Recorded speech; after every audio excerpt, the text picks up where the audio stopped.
और जहाँ तक रिजल्ट का सवाल है, आप देखे होंगे इधर बीपीएससी टीआरई के रिगार्डिंग वीडियो मैंने बहुत कम बनाना शुरू किया, बहुत कम वीडियो बना रहे हैं। कारण यही है कि रोज नया नया इशू, रोज नया नया इशू, और छात्र भी इसमें काफी परेशान है। अभी रिजल्ट का जहाँ तक सवाल है, अब रिजल्ट छठ पूजा के बाद ही संभावित है। छठ पूजा के बाद ही संभावित है, और कछुए की गति से बीपीएससी चल रही है। आप देख रहे हैं कि अभी रोस्टर जस्ट 1 to 5, 6 to 8 का क्लियर हुआ है। उम्मीद है कि 3-4 दिन में 9, 10, 11, 12 का भी क्लियर हो जाएगा। और अभी तक तो आंसर की भी रोस्टर क्लियरेंस बहुत स्लो प्रोसेस में नहीं हो गया? सारा कुछ बहुत स्लो चल रहा है। कहीं ना कहीं जो इंटरेस्ट होना चाहिए उसमें कहीं ना कहीं संबंधित अधिकारियों की कहीं ना कहीं कमी है उसमें, जिस वजह से ये सारा कुछ देखने को मिल रहा है। मेरा साफ कहना है कि ज़्यादा इसमें दिमाग छात्रों को नहीं लगाना है, और आपने अपना कर्म कर दिया है, और आपको मोटा मोटी अंदाजा भी है कि आपका रिजल्ट होना है अथवा नहीं होना है, या रिजल्ट के आप आसपास हैं। अगर आपको लगता है कि थोड़ा सा ज़्यादा हमारा एग्ज़ाम सही नहीं रहा है, तो टीआरई 4 के लिए अभी से लग जाइए, क्योंकि टीआरई 4 तो ये बात तय है कि आएगी ही आएगी। अब कब तक आएगी, तो निश्चित रूप से जब इसकी रिजल्ट आ जाएगी, आएगी ना टीआरई 4, वो श्योर है कि आएगी। चूंकि इलेक्शन बेस्ड सारा प्रोसेस चल रहा है, तो उसमें वैकेंसी तो आना ही आना है। वही है कि जब रिजल्ट इसकी आ जाएगी आफ्टर छठ पूजा, उसके 1.5 से 2 महीने दुर्गा पूजा हो रहा था, अब छठ पूजा के बाद हो रहा है। शिक्षक अभी तो बहुत परेशान चल रहे हैं, सोचे थे कि छठ पूजा में अच्छे से मनाएंगे, लेकिन फिर टेंशन लगा रहेगा दिमाग में। परेशान इसमें मेरे ख्याल से नहीं होना चाहिए छात्रों को, क्योंकि इनके लाख परेशान होने से बदलने वाला कुछ भी नहीं है। जो जिस हिसाब से बीपीएससी चाह रही है, चल रही है, जिस हिसाब से शिक्षा विभाग चाहेगी, काम उसी हिसाब से सारा कुछ होना है। तो कहीं ना कहीं इस वैकेंसी को इलेक्शन के नज़दीक ले जाने का ये प्रयास है, समझिए, इसलिए सारा कुछ विलम्ब हो रहा है।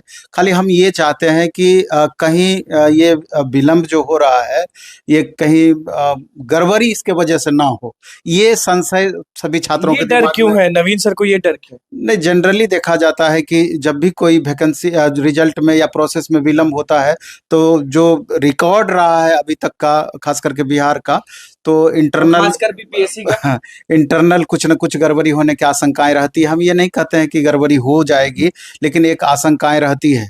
इसलिए करके छात्रों से सिर्फ अपील है कि इधर उधर आप ध्यान ज़्यादा ना भटका करके, ज़्यादा ध्यान इधर उधर ना लगा करके आप अपने लक्ष्य प्राप्ति में लग जाएं, आगे की तैयारी में लग जाए। जो भी होगा आगे देखा जाएगा। हाँ, दिक्कत ये है कि जैसे अगर 9, 10 टीजीटी मैथ की बात करें, तो 2 सवाल इसमें फंस रहा है स्टूडेंट का। एक सवाल उसमें था कि हिंदी में कुछ और था, इंग्लिश में कुछ और था, और दोनों का आंसर सही था।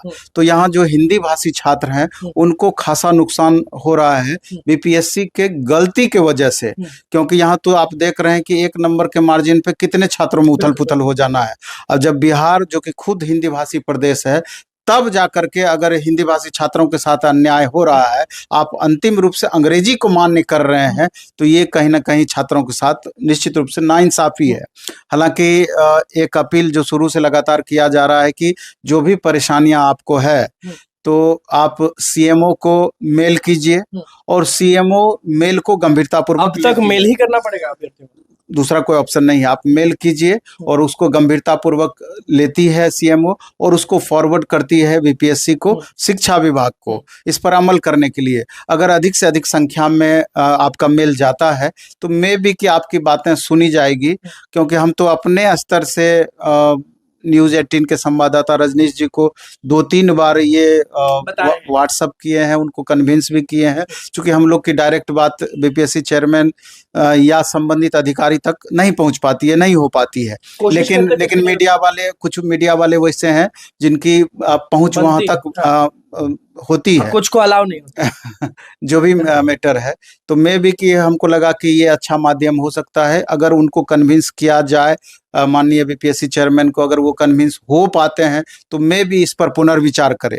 देखना है आगे क्या होता है। बैकलॉग सीट्स को लेकर जो ये खबर चल रही थी कि बैकलॉग सीट्स ऐड होगा, फिर बोलते नहीं होगा, फिर आपने बोला था कि हमें भरोसा नहीं है क्योंकि ये बिहार है। नहीं, हमको तो अभी तक भी भरोसा नहीं है। अरे, बैकलॉग सीट अगर जोड़ दिया जाएगा तो इससे अच्छी बातें क्या हो सकती है? छात्र बिल्कुल खुश हैं, छात्र हित में होना ही चाहिए, लेकिन हमको इस शिक्षा विभाग पर बहुत भरोसा नहीं है। कथनी और करनी में भारी अंतर है।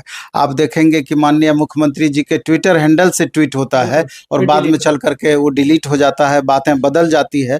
जब यहाँ मुख्यमंत्री जी का ही यही पोजीशन है, और मुख्यमंत्री जी तो छोड़ दीजिए, कोर्ट जब कोई भी आदेश पारित करती है वो चीज अमल नहीं होता है, तो ये मुख्यमंत्री जी तो कितना भी है तो कोर्ट के अच्छा, बाद ही है। मुख्यमंत्री जी की बात आपने छेड़ा है तो आप ये भी जान रहे होंगे कि नीतीश कुमार ने वादा किया है कि 2025 से पहले 12 लाख सरकारी नौकरी हम देंगे।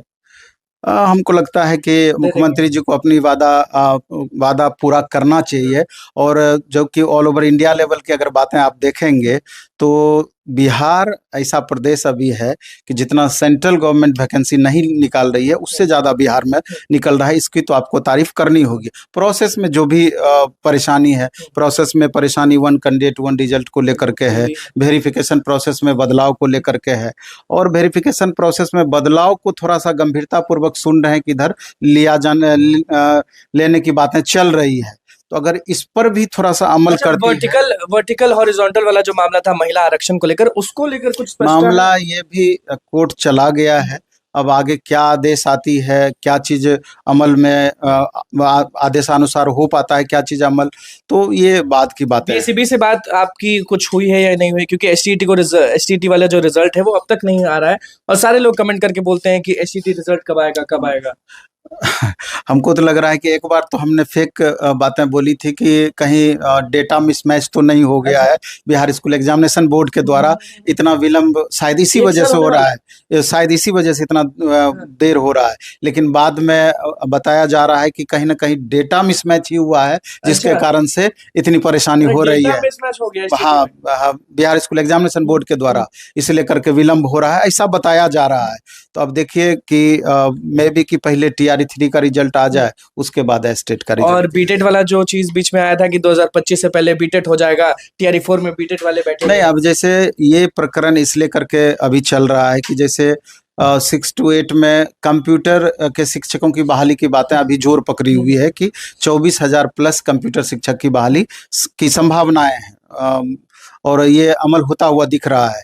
तो यही चीज बताया जा रहा है कि उस बहाली के पहले एक बार सरकार में भी कि बीटेट ले ले। अगर बीटेट ले लेती है तो बहुत बिहार के छात्रों का भला होना संभव है।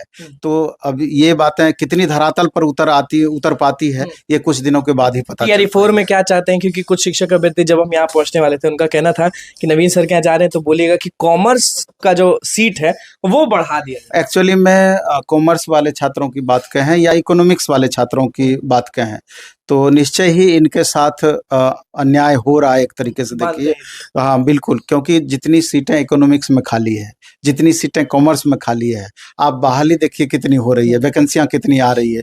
300 समथिंग सीट की टीआरई 3 में वैकेंसी आई, इतना कम क्यों? तो ये कहीं ना कहीं सोचने वाली बात है कि सरकार ये दोहरी नीति कॉमर्स या इकोनॉमिक्स वाले छात्रों के साथ क्यों अपना रही है। रिजल्ट छठ पूजा के बाद, रिजल्ट छठ पूजा बढ़िया से या कुछ ना कुछ घोल मोल? नहीं, ये तो अभी बताना संभव नहीं है।